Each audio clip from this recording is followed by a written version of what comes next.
Scott Weatherford, welcome back to Life Group. On the weekend, we talked about Cain and Abel, the preference of worship, which if you missed that, go back online and watch it. I think it's pretty insightful.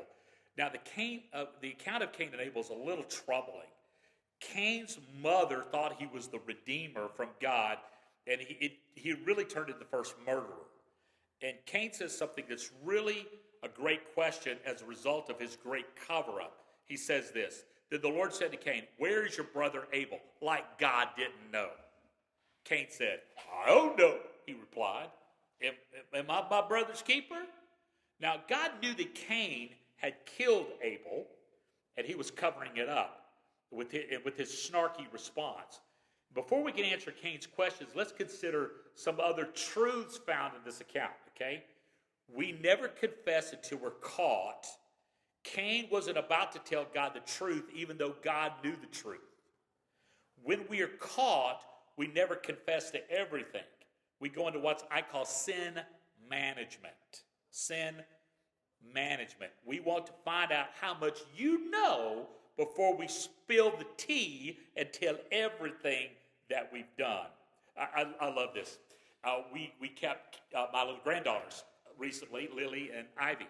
And we were driving down 306, and Lily opens the door to the car. We're going 55 miles an hour. She opens the door to the car. Well, Gigi stops. She was driving. I get out. I'm fussing at her.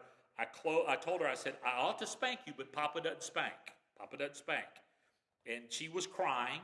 And I said, "Lily, this is so dangerous. So dangerous. You can't do this." And so I closed the door and Tara put on the child locks, which we should have had. Papa Gigi should have known that. And I told her, she said, "Please don't tell my daddy." I said, "Okay, I will not tell your daddy." So when John and Kayla came to pick up Ivy and Lily after the weekend they'd been with us, Ivy says the first thing to her daddy, "Daddy, you won't believe Lily opened the car door and we're driving down the car." Well, I didn't have to tell her because her sister was there.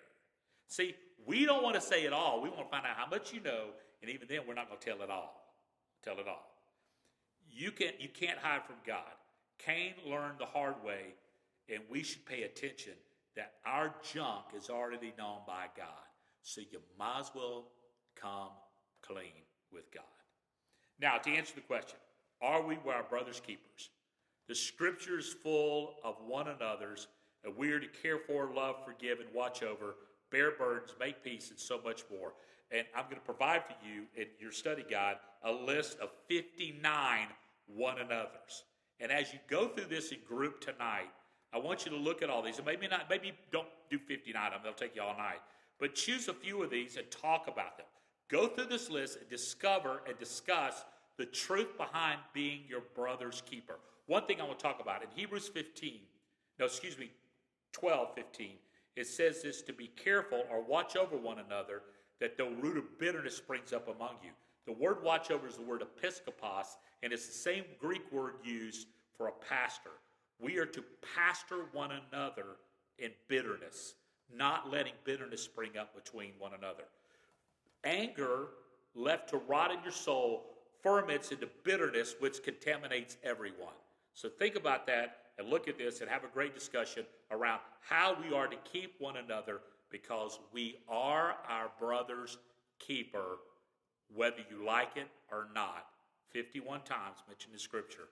Have a great discussion, and I hope this helps.